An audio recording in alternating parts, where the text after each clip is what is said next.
Tere, mina olen Anu Reinar, Tartu Observatooriumi direktor ja juba mitu aastat ka Eesti esindaja Euroopa Komisjoni juures Copernicus programmi kasutajate foorumis.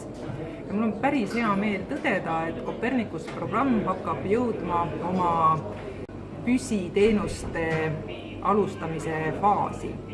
Ja viimase 3 aasta jooksul on üles läinud Sentinel satelliitide seast esimesed 3 satelliiti ja tulemas on veel number 4 ja 5. Miks neid nii palju peab olema?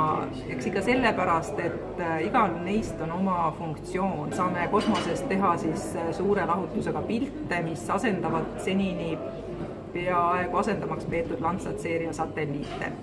Ja kõigi veekaugseirajate rõõmuks siis tõesti ka veebruari lõpus startis Sentinel 3, mis peaks siis oma sellisesse stabiilsesse tööfaasi jõudma septembrikuuks. Eesti on tegelikult nende Copernicus programmi satelliitidega väga mitmekülgselt seotud. Ühelt poolt sellega, et me oleme liikmesriigina tegelikult kinni maksnud nii arendustöö, satelliitide ülessaatmise ja seetõttu on hästi oluline olnud, et me oleme saanud ka ise mõjutada, millised need satelliidid peaksid olema, mida nad peaksid tegema, kuidas nad andmed peaksid andma. Ja kõikide liikmesriikide selline ühine saavutus on tegelikult ju see, et nende Copernicus satelliitide andmed on kõikidele tasuta kättesaadavad. Iga liikmesriik vaatab ise, kuidas ta oma jagamissüsteemi korraldab, aga andmed iseenesest on tasuta kättesaadavad.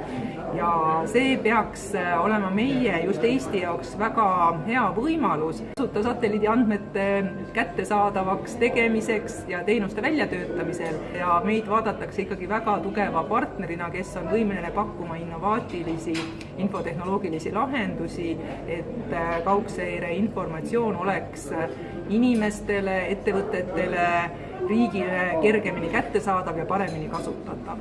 Ma saan aru, et nüüd on vahe, et satelliidi pealt tulevad andmed, aga et need andmed oleks nüüd kasutaja ekraanil või mingis konkreetses funktsioonis, selleks on ilmselt vaja teha päris palju tööd ja kas siin on ka nagu ekspordipotentsiaal, sest satelliidid käivad ümber maakera?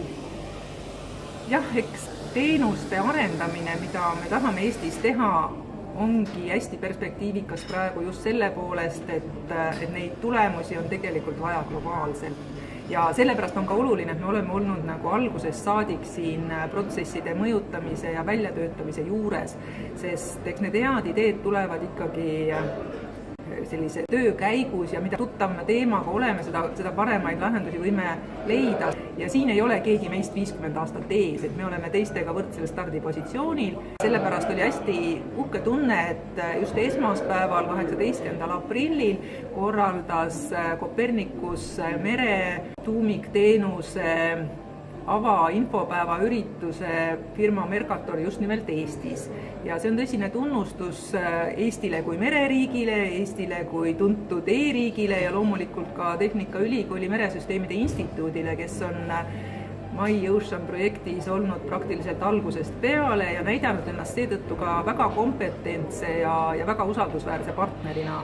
Nii et selline valdkond nagu merevaldkond, nii mereohutuse, vee kvaliteedi kui ka turvalisuse seisukohast lähtudes on Eestile hästi südamelähendane ja loodame tõesti, et need teenused pakuvad väga laia huvi.